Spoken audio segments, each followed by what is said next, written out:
Hi everybody, welcome back to Big Time Adulting. You're gonna pee your pants a little bit when we talk about who we have as our guest today. Which Every is more normal, by the way, at this age, at least my age.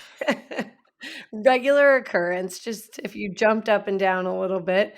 Tiffani Amber Thiessen, we love you. Our generation loves you. Thank you for being here today. Oh, I'm so excited. Well, as you know, I'm a huge fan of yours, so I'm super excited to be here.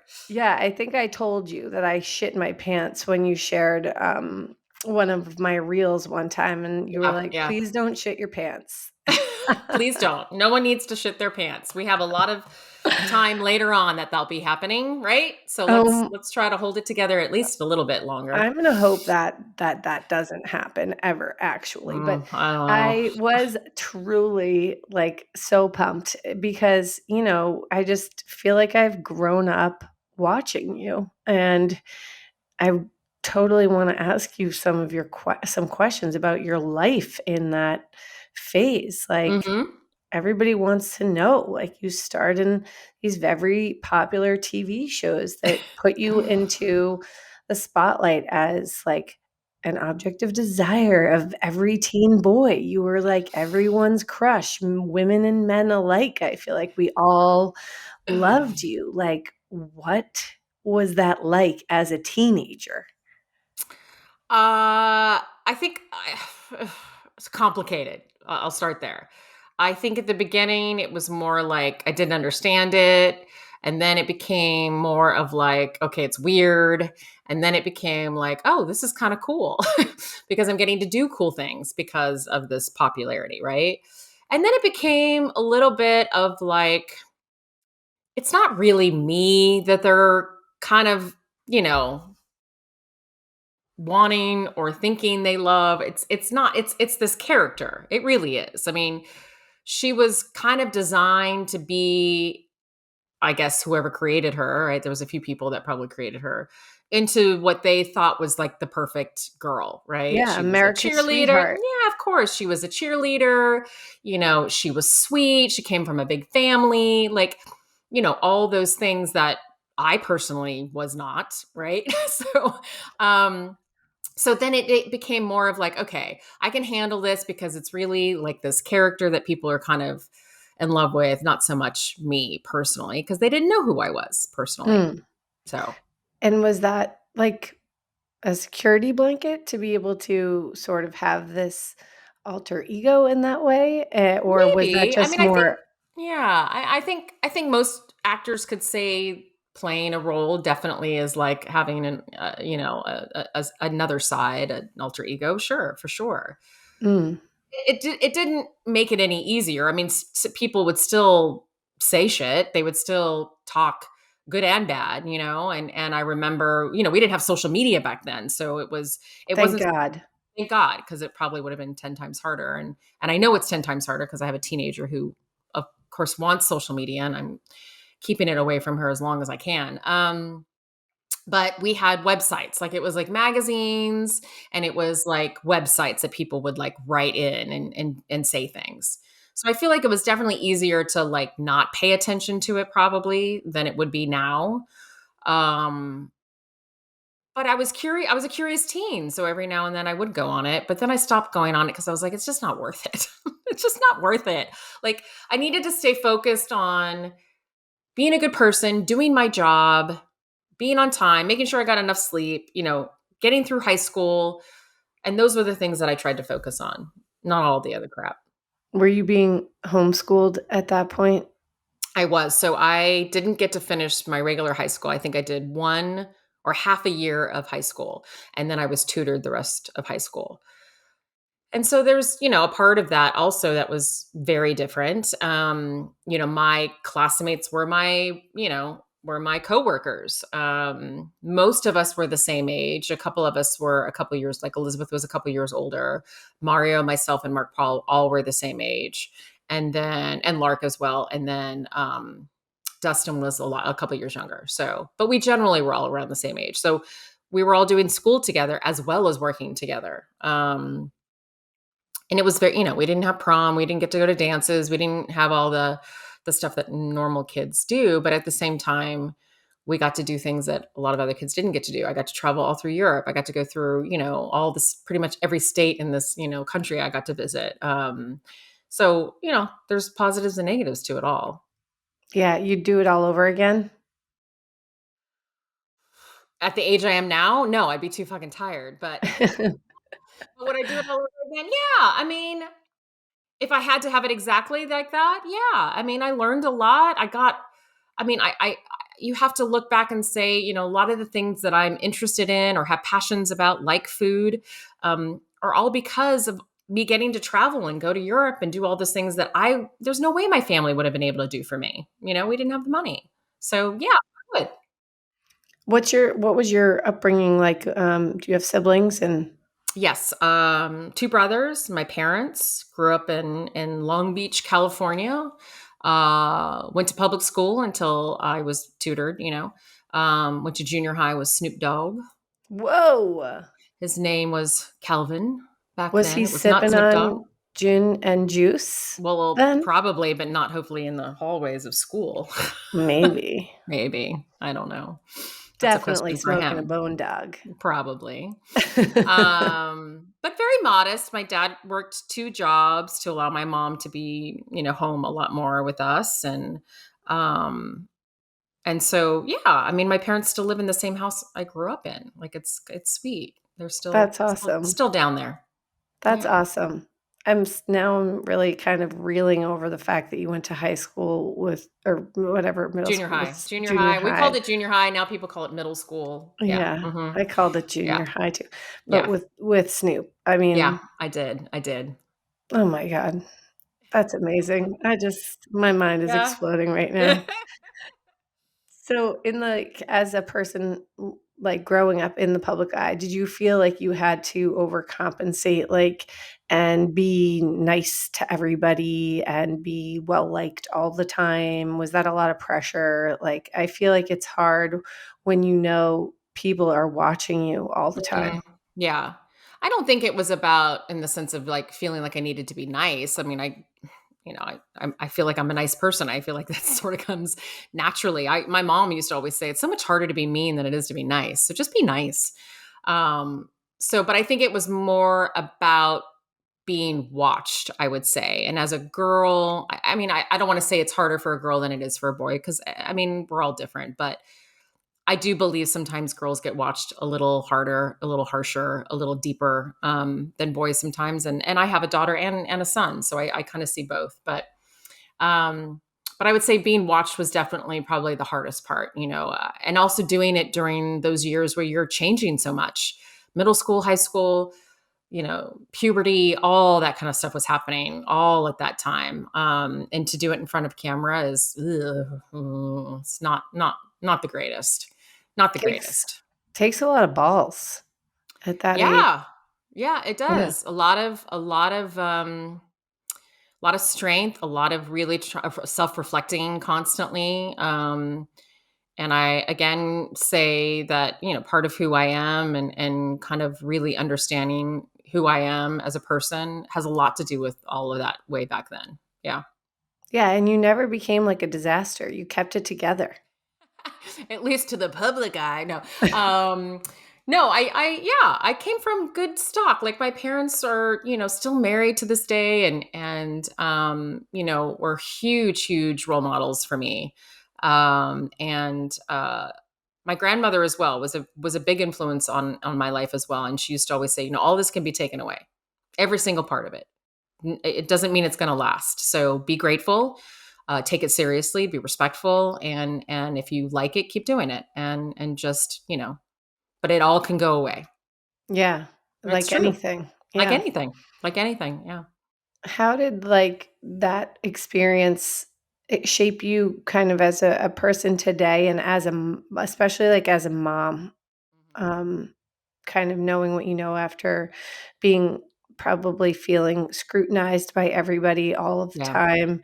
Now, are you more sensitive as a mother raising, tweens, teens, Mhm. stuff like that? Yeah. Like I think, yeah, I'm sure subconsciously, I'm definitely more sensitive to it. I think it's made me realize how important it is to uh, showcase myself in a way that's positive for both my kids. And that's just mental health, physical health, all those things. And I'm going to be 50 soon, and I think about that. Like, I want my kids to see that I take care of myself in both ways. And so lead by example, right? We always talk about lead by example, and it's true. It goes across the board with everything.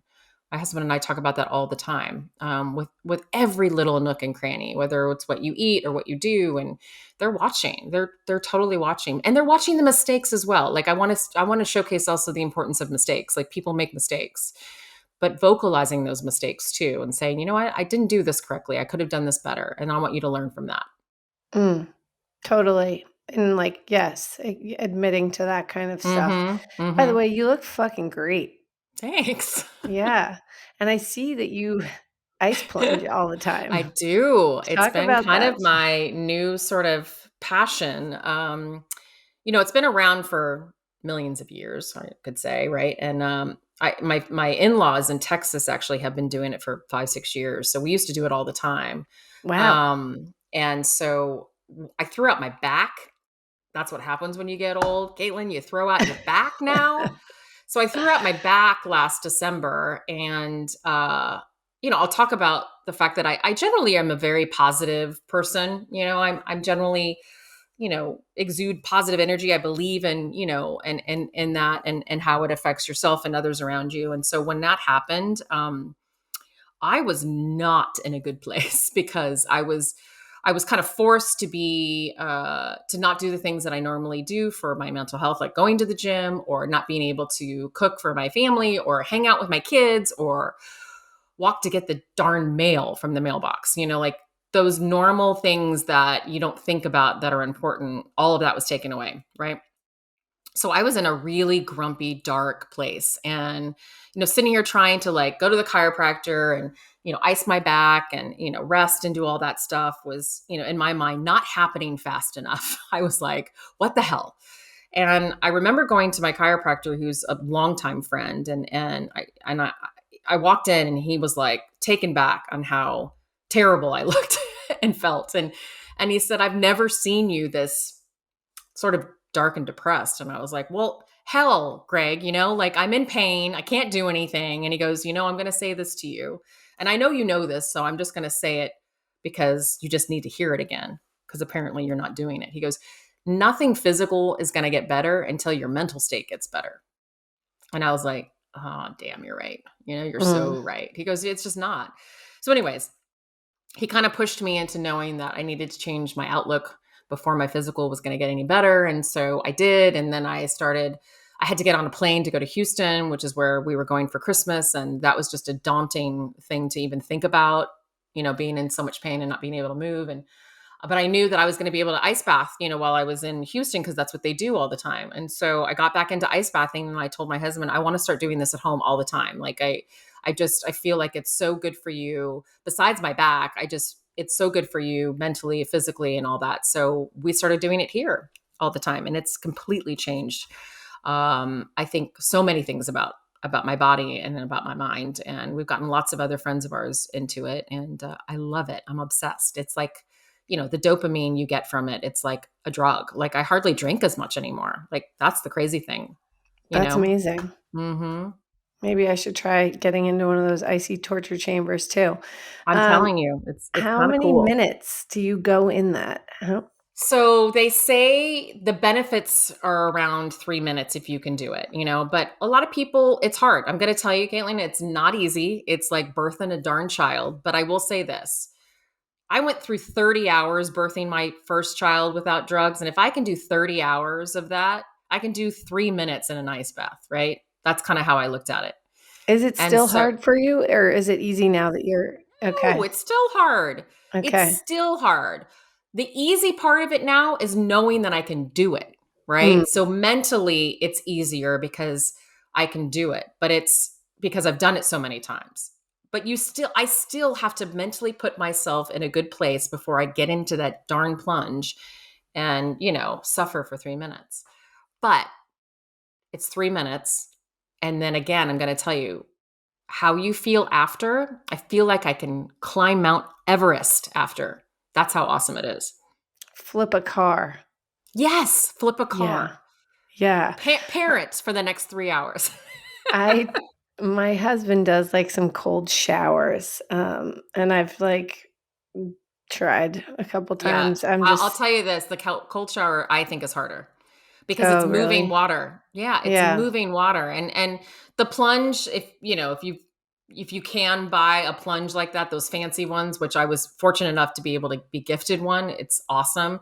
But it also is harder than just a good old stock tank with a little bit of water and a lot of ice. Um, to me, that's slightly easier because you get in and you don't move, Yeah, you're and just fully you kind of submerged. you fully submerge, and you kind of create like a thermal layer almost a little bit. When that Mm. happens, moving water, you don't ever get that option to do that. It's just constant shitty cold. Yeah, like, it's back to the warm, back to the cold, cold, warm. Mhm, mhm. Um, Yeah.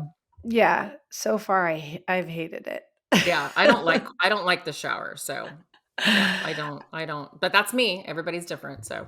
I do have a friend who lives pretty close by who has, like, a bucket type thing, a Mhm. dunk Yeah. bucket, so maybe I'll try I would his thing recommend out. that. I would Yeah, recommend trying that first and go for just like try 30 seconds first, then try a yeah. minute and just keep upping yourself a little bit.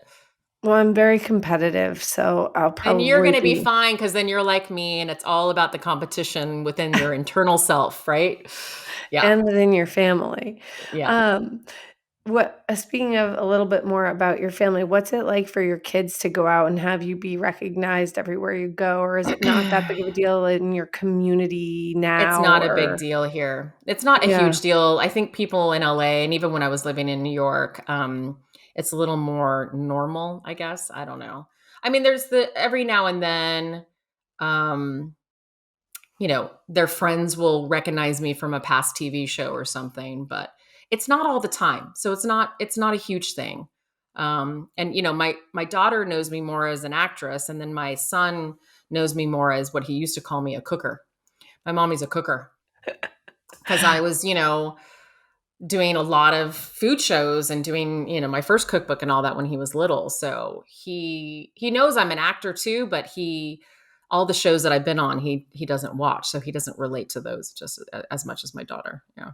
Yeah, so speaking of this sort of, like, shift-ish in your career in a way, like, being in Hollywood is never seemingly very conducive to, eating a lot of food. Um, Mhm. seems sort of like Too bad because I love it. it's not really, uh, Yeah. Yeah. shined on. Yeah. So yeah, tell me a little bit about, like, your journey of saying probably just like, "Fuck that, I'm gonna enjoy my life eating good food." Yeah, I mean, look, I've loved food. I've loved cooking since I was little. I was young, watching all the women in my family constantly in the kitchen, having fun and conversing and laughing and listening to music. And it just looked fun to me. So that was my initial sort of interest and intro into wanting to cook, was at a very young age. And then it was opened up more as I was traveling because of work, and that I was exposed to different cuisines and going to Europe and, being able to try things that I never probably would have been able to try. And as I got older. And so food was always a passion. I mean, it to me, food evokes, emotion almost like, music does for people. I mean, music does that for me as well. And so I don't see it as anything different. I love food. I love food. Yeah, That's all I what's can not say. to I love love? it. I love it. I mean, it feeds our bodies in good ways, and it evokes great emotions half the time. Yeah, yeah. So this is your 2nd cookbook that you've just written your 2nd Yeah. cookbook, which is Yeah. called Here We Go Again. Mhm. Like, how much work goes into writing a cookbook? Like, how long does this take you? How many recipes? Like, do you do a lot of Years. testing? Books are Yeah. books are hard, especially four colorway books are hard. My husband's in the book industry as well. We're both crazy Oh, because it's hard, it's long, it's expensive, and you don't make any money. So why do we do it? um, but it's fun. It's a lot of fun. It's another creative outlet. It's kind of cool to have something physical, different than like a TV show or, a movie or something like that that kind of lives somewhere else or in whatever you want to call it in the cloud. But a physical book is kind of interesting because it's like it's touchable, right? And it's neat. And I also look at it as kind of a collection of or a timepiece with my kids, which I love because I do put my kids in them and my family. And this particular one, the idea kind of came about during COVID, at the very beginning of COVID. And I'll just briefly tell you sort of the idea behind of how it started was that, none of us were going to the grocery store. We were all scared, just we were so Yeah. scared to go and touch anything and be around people. And so my husband was like, I'll go. And I was like, oh, this is going to be interesting because he's never gone to the grocery store ever. But he would go and do it. And so I was really sort of diligent about trying to figure out how much I could get the food to stretch that he got so we wouldn't have to go back, and it got me thinking, like, my mom used to do this. My mom used to stretch food, not because of COVID, of course, but because we didn't have the money. You So use she what was you have. always, yeah, so she was always stretching things that she was making on Monday, like the chicken, into enchiladas on Tuesday or, whatever. And so I was like, this is how we should be really approaching, meal prepping and cooking for our families like this. And I was always really trying to teach my kids as well about food waste. It's one of the biggest contributors to global warming. And I was like, this is an idea for a book that I have not seen yet. This is a cookbook that I've never seen before, where we're really focusing on the things that people already have generally in their fridge and their pantry. And so that's kind of how the idea started, was because of that. Yeah, I saw your Cheez-It chicken sandwich the other day, and that looked like the bomb. It is the bomb. I mean, one, who doesn't love Cheez-Its and who doesn't love a fried chicken sandwich? I And then you put the know, Cheez-Its in it. It's so good. But you can do that with any chips. That's the thing. Like any sort of good cracker. right? My kids used to throw away all the broken crackers at the bottom of the box. And I'm like, that's such a waste. I can do something with that. So Yeah. there you Oh, go. Of yeah, the crumbs. You could even mix a few types together if you wanted course you can. absolutely go buck wild with it like Mm-hmm. that. Yep. You know Yep. what Yep. really tickled me, what made me almost pee my pants again is when you put pickles on the sandwich. I loved that. I love I was like, pickles. I "Oh, mean, pickles are the oh best. my god, talk dirty Yeah, to me." I know. I end up Did you see my video about what I like on pickles? The simple little thing, the pickles and the ranch and the potato chip. Have you ever tried that oh, combo? no. If you're a pickle girl like me, you got to try it. It's one of Do my you favorite things. do you like a sour pickle or do you like I a like them bread and butter? all. Yeah, I I love a like them bread and all. butter. I love a sweet pickle, I've Yeah, I gotta like a sweet say. pickle, but I do love a good sour vinegar type pickle, like a good dill pickle. It's Yeah. gotta be a good crunchy one. Yeah. Agree. The Agree. crunch is Mm-hmm. really crucial Mm-hmm. to the Mm-hmm. equation. I agree. How many recipes are in this cookbook of yours, by the way? 85. Mm. So they're all Hefty. that's a lot. Yeah, my first one was even more. But yeah, no, it's I break down the book into chapters that I felt was easy to navigate because I wanted it to look like, everything cheese oriented. We have so much leftover cheese half the time, right? And then Yeah. there's everything sort of produce bin, any fruit and vegetable, like, the carrots that are starting to go soft. I can show you what you can do with those, like stuff like that. And then there's dairy, and I even have a section for holidays, for every kind of popular holiday. There's great things you can do with the leftovers. So That's awesome. I love yeah, that. What was the thanks. premise of the first cookbook? The first cookbook is called Pull Up a Chair, and it was really just family inspired recipes, whether they were from, my family that I kind of modernized a little bit, or stuff that I've been making for my family and friends for years. Some of them were on the cooking show that I did for, Food Network and cooking channel called Dinner at Tiffany's for a while. And then some were just the ones that we've been, rotating for years and years and years. How did you like doing like a cooking show versus a scripted type show? So fun. Yeah. Loved it. Like, loved it. I Yeah. loved it because it was like, I got to be me, Yeah. right? I wasn't having to play a character. I wasn't having to memorize lines. I was getting to be in a kitchen and hanging with my friends on the show and cooking and drinking and like I got to drink on the job. Like it was Wow. awesome. Amazing. Amazing. How do I get one of these shows? Um, that's really cool. I'm sure that felt like a freeing experience just It was. It to was super yeah, fun. and to Yeah. already be comfortable in front of a camera and all that Yeah. jazz True, makes a true, true. difference, right? Um, I have to ask you the question that I ask everybody, which is, Yeah. what is your favorite snack? Probably my favorite. I mean, I have so many favorite snacks. That's what's hard. But I mean, a good one that people are like thought that I was kind of weird, which is why I had to put it on socials, is my pickles, ranch, and potato Chips. chips. Oh, they're so good. I don't have any ranch dressing in my fridge right And now, I you can don't make think. it. I'll send you the recipe to make homemade ranch because it's 10 Oh, times better than the store bought. I'm But sure. another snack I love, I'm a nut snacker. I do love nuts. Um, that's always a good one that I pull from the pantry.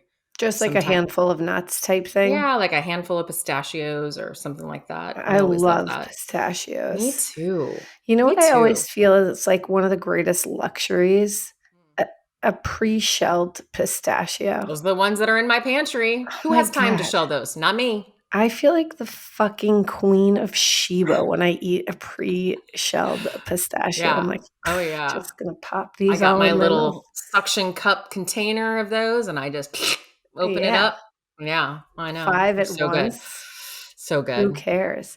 So good. That's so great. Well, I it was so cool to chat with you today and get to know you a little bit. You're Same. such a Same, lovely, same. lovely lady, Well, and, thanks, lady. And I love watching you. You really do bring some fun truth to the old parenting thing that we're all doing, you know? It's fun to oh, watch. Love it. thank you. I appreciate that. As I mentioned, it's sometimes, like, surreal starting out these journeys of sharing and doing, like, Mhm. creative stuff and not Mhm. knowing where they're gonna go, and then seeing somebody that you recognize from the screen repost something or like something or comment on something, it feels like, "Whoa, this feels really validating," or whatever, so Well, I keep doing appreciate it. It's fun. you. It's super fun to Thank watch. you. So, Thank you yeah. so much. You're welcome. Well, we will keep in touch, and I'll throw the link to your, cookbook in my show notes so people can buy it, Okay, and we'll cool. talk about it when Awesome. we Thanks, promote babe. this. I Yeah. appreciate it. Yeah, thanks for being here.